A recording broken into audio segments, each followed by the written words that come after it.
días a todas y a todos. Quiero agradecer a don Antonio, FIDE, por la amable invitación y, por supuesto, a los organizadores del Congreso. A mí estos momentos lo que me toca es la parte final. Y digo la parte final porque realmente mis compañeros, en este caso mis compañeros de sofá, han comentado las distintas fases de lo que puede ser el desarrollo de algo que termine haciendo el bien sanitario, si me permiten la expresión, desde el planteamiento filosófico, el planteamiento del derecho, el planteamiento de la tecnología, más basado en la física y en las aplicaciones de la física, el planteamiento de la biología. Pero luego llegamos los médicos que, independientemente del esfuerzo de conocimiento y de comprensión que tenemos que hacer ante todas estas fases previas, antes de que nosotros podamos aplicarlo sobre un paciente real, antes de todo eso, lo que nos encontramos es cómo podemos conseguir que una de las innovaciones desarrolladas por la doctora Perona o por el doctor Miranda la podamos disponer en una bandeja de un hospital para ponérselo a un paciente, que al fin y al cabo es el objetivo final. Este es el objetivo final: curar enfermedades de personas reales, o por lo menos aumentar su calidad de vida y su supervivencia. Estos son los 4 puntos que a mí me gustaría comentar con ustedes a lo largo de los próximos minutos, y el cuarto punto no voy a comentarlo yo, y me gustaría escuchar la opinión de algunos de ustedes, porque probablemente el sistema de acceso que tienen nuestros conciudadanos a la innovación probablemente podría, en cierta medida, ser mejorado. En relación a la propia equidad, cuando empecé a preparar la charla, una de las cosas que me encontré fue que cuando uno busca en Wikipedia la definición de equidad, se encuentra la definición jurídica, que hacía referencia a movimientos aristotélicos que hace más de 25 años que no había oído hablar yo. Y claro, es curioso porque para ustedes, o por lo menos lo que ponía en aquella definición, para ustedes la equidad es una herramienta. Claro, los médicos, cuando hablamos de equidad, de lo que estamos hablando es de igualdad, no estamos hablando de ninguna otra cosa. Entonces, si me permiten, voy a utilizar la terminología o el significado erróneo probablemente, pero el significado que los médicos le damos a la igualdad, a la equidad, que es simplemente igualdad. Equidad de acceso para nosotros es simplemente igualdad de acceso. ¿Pueden nuestros ciudadanos acceder de forma igual en todo el territorio del Estado? ¿Pueden acceder de la misma manera a las distintas innovaciones biomédicas? Por tanto, discúlpenme el inciso, pero esto era algo que me parecía importante. Esta es la primera de las preguntas. La primera de las preguntas es, realmente, ¿a qué preguntas podemos responder nosotros? Nuestro compañero nos lo ha comentado anteriormente. La complejidad de la vida hace que nos tengamos que plantear cosas verdaderamente simples, pero la realidad se fundamenta en un hecho estadístico, y es que cuando hacemos un estudio de investigación, y ahora veremos cómo hacemos los estudios de investigación sobre seres humanos, cuando nosotros hacemos un estudio de investigación lo que tenemos es un resultado probabilístico. Y ese resultado probabilístico lo tenemos posteriormente que aplicarlo sobre un paciente. Y la propia base de la estadística de poblaciones nos impide hacer esa comparación directamente. Cuando trabajamos sobre una N, sobre un tamaño muestral de 500 personas, la respuesta sobre esas 500 personas es una respuesta probabilística, pero cuando yo tengo un paciente en mi consulta con un tumor cerebral, que es a lo que yo me dedico, realmente lo que ha ocurrido probabilísticamente en esos 500 pacientes va a ser la realidad que le va a ocurrir a ese paciente individual. Tenemos que hacer un acto de fe. Y esta es la base de los avances científicos de los últimos 30 años. Transportamos datos de poblaciones a un individuo y, por supuesto que hay que hacer un acto de fe. Miren ustedes, esta es la forma en la que nosotros diseñamos los ensayos. Esta es la forma en la que, una vez que el profesor Miranda o la doctora Perona han terminado sus investigaciones, yo termino diseñando dentro de mi centro un ensayo clínico. Y en el ensayo clínico, al final, lo que nosotros intentamos es responder a una pregunta con la herramienta que nuestros compañeros nos han entregado. La pregunta parte de la práctica clínica. Ahora veremos los tipos de preguntas. Cada pregunta va a tener un diseño de cómo responder a esa pregunta y tenemos distintas modalidades de diseños de ensayos clínicos. Y por último, en función de ese diseño, la fuerza de la evidencia que obtendremos va a ser completamente distinta. A partir de ahí, imaginemos esta pregunta. ¿Sirve este medicamento para combatir el cáncer? Que esta sería la pregunta popular. Sin embargo, los oncólogos, en relación con el cáncer, los cardiólogos, los neurólogos, etc., esa pregunta va a ser completamente distinta. Y combatir el cáncer es un término que popularmente puede sonar muy bien, puede estar muy bien en un telediario, pero esa no es la pregunta que nosotros nos hacemos. Las preguntas que nosotros nos hacemos es única y exclusivamente basada en estos 6 puntos.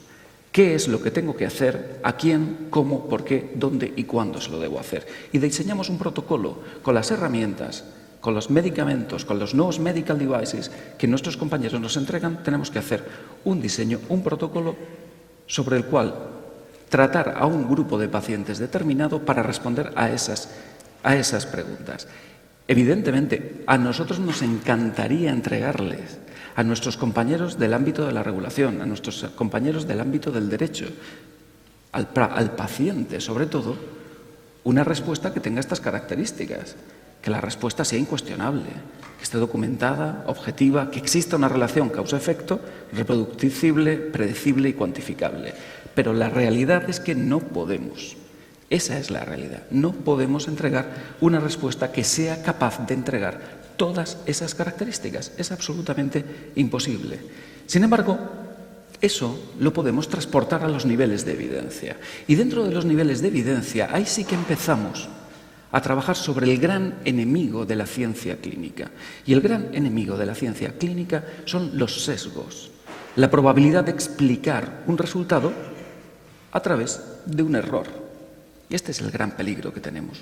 Por eso la probabilidad, fundamentamos en probabilidad, sí, pero todo el diseño se fundamenta en la probabilidad de equivocarnos, no en la probabilidad de acertar. Por tanto, a partir de ahí, ustedes pueden ver cómo hemos ido avanzando los niveles de evidencia. Evidentemente, la experiencia clínica personal, que probablemente es la mejor forma en la que yo personalmente puedo llenar mi consulta de pacientes, no vale para nada. Para nada. ¿Por qué? Porque simplemente está completamente llena de sesgos. Y de ahí podemos ir extendiendo. Si tenemos la capacidad de unir todos los datos, como nos comentaban previamente, de millones de libros, en estos momentos tenemos la capacidad de unir los datos de millones de pacientes. Y esa información procedente de millones de pacientes probablemente es la que nos puede dar el máximo nivel de evidencia, que es el que procede de las revisiones sistemáticas y de los metaanálisis. Probablemente en eso sí que nos parecemos bastante a ustedes, los juristas. Debemos llevar mucho cuidado, mucho cuidado. Fíjense ustedes, este es el ensayo clínico que demostró que merecía la pena vacunar a los niños de la poliomielitis. Y fíjense ustedes que hubo 82 casos de poliomielitis en aquellos niños que recibieron la vacuna y 162 en los que no la recibieron. Pero hubo que vacunar a 400.000 niños para poder conseguir demostrar una diferencia de ese calibre, que es muy poco. ¿Qué ocurre? Que cuando nos enfrentamos al regulador, cuando nos enfrentamos a la información que muchas veces del ámbito jurídico nos piden, algo tan evidente como es la vacunación de la poliomielitis, que ha conseguido erradicar una enfermedad, la diferencia es que de 200.000 casos, 82 padecen la enfermedad y de los otros 200.000 no vacunados son 160. Son el doble, pero como lo midamos en términos absolutos y como le enfrentemos a nuestros reguladores del ámbito económico, la diferencia entre 80 y 160 casos sobre 400.000 casos, probablemente hay un ámbito que es el ámbito del coste que no va a merecer la pena. Cuidado con eso. La siguiente de las preguntas que yo me hago hoy es ¿qué significa innovación? Porque claro, estamos viendo avances muy interesantes, pero cuando llegamos al ámbito jurídico, al ámbito de la regulación, oiga, ¿qué es una medicina innovadora? Miren, esta es la última foto del resultado de una medicina innovadora. Este fue el primer hospital de tuberculosos que se construye en España, cerca de Madrid, hace más de un siglo. Una medicina innovadora es la que consiguió que este hospital se cerrara, igual que todos los hospitales para el tratamiento de la tuberculosis, igual que hizo desaparecer una especialidad médica, la tisiología, y que ha hecho desaparecer prácticamente una enfermedad que ha asolado Europa y el mundo entero durante siglos. Eso es una medicina innovadora. Sin embargo, esto no ocurre todos los días, casi nunca. Fíjense ustedes, estos son dos resultados producidos en un ensayo clínico, en dos ensayos clínicos para el tratamiento de los tumores cerebrales. No podemos curar los tumores cerebrales. Mi grupo tuvo una participación muy destacada a nivel mundial en estos dos ensayos clínicos. El resultado es maravilloso. Duplicamos la supervivencia. Pasamos de 6 meses a 11 meses de vida. ¿Eso es innovación? ¿Cuánto dinero estamos dispuestos a pagar por ese cambio? Porque esta es la pregunta que al final se nos hace. Esta es la pregunta que al final nos encontramos. Pero claro, también nos encontramos medicinas que obtienen estos resultados. Fíjense ustedes, esta es una medicina para el tratamiento del cáncer de pulmón. Todas las rayitas que están desde esta barra horizontal hacia abajo significa pacientes cuyos tumores han disminuido de su tamaño. En cáncer de pulmón, que es la enfermedad, el cáncer que más mata. Y me refiero a que más mata porque el cáncer de pulmón mata al mismo número de pacientes que el cáncer de colon, el cáncer de mama y el cáncer de próstata juntos. Una medicina que es capaz de disminuir el tamaño del tumor en todo ese porcentaje de pacientes. Problema, que nos dicen, ¿y el grupo control dónde está? Pues no hay grupo control. Para el grupo control necesitaremos 5 años más. Probablemente. Y probablemente el diseño debe ser así. Pero de aquí a 5 años, ¿cuántos pacientes no van a beneficiarse de esto? En España, unos 5.000 al año. ¿Los tiempos del derecho, los tiempos de la ciencia van juntos? Puede que sí o puede que no. ¿Podemos esperar? Bueno, habrá que verlo. Pero fíjense ustedes, aquí no hay duda. Y este ha sido uno de los debates del año 2014. Estos son los resultados del tratamiento de la hepatitis C. Esto está sacado literalmente de donde se ha publicado.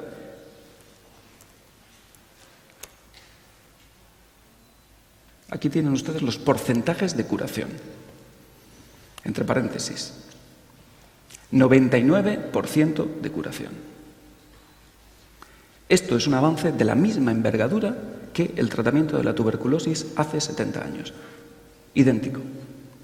El debate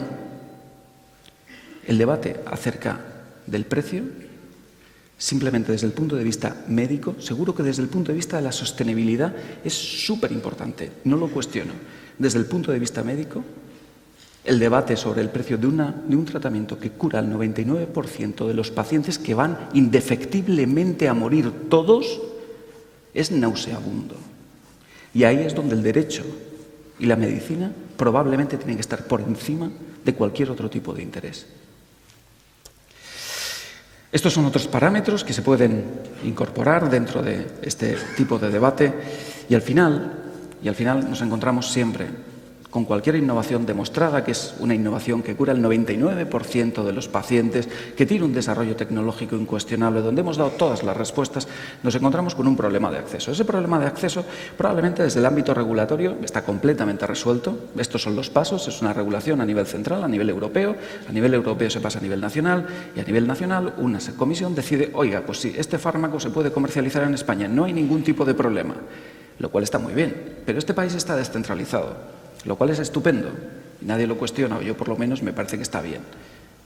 El problema es que esa descentralización en el acceso a los fármacos hace que una vez aprobado por la Agencia Española del Medicamento, pues tenemos que ir a todas las comunidades autónomas, donde tenemos, discúlpenme que esté en inglés porque esto fue para una presentación europea, en cada una de las comunidades autónomas existen todos esos comités, por los cuales hay que ir pasando uno detrás de otro hasta que al final, 2 años y medio después de la aprobación de la Agencia Europea del Medicamento, se puede o no prescribir libremente un fármaco que cura el 99% de nuestros pacientes. Evidentemente, solamente les he puesto los comités de más alto nivel, si me permiten la expresión, porque después cada hospital, dependiendo de cada comunidad autónoma, también puede tener otro comité donde va a analizar y reanalizar el por qué, si se accede o si no se accede. ¿Por qué? Porque existe una dualidad. El que regula es uno y el que termina pagando es otro, como pasa evidentemente en muchos sitios. En resumen, miren ustedes, el acceso no es otra cosa que transformar un hecho científico en un hecho administrativo.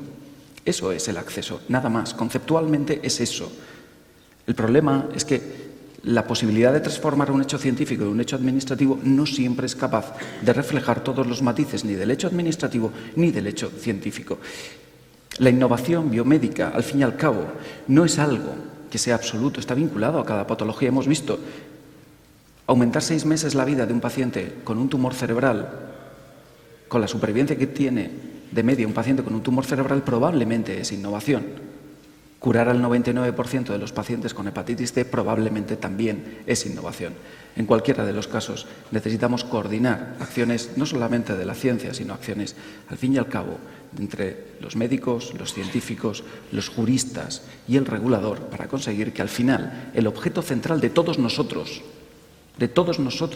que son nuestros conciudadanos, puedan recibir el mejor tratamiento posible lo antes posible. Muchísimas gracias.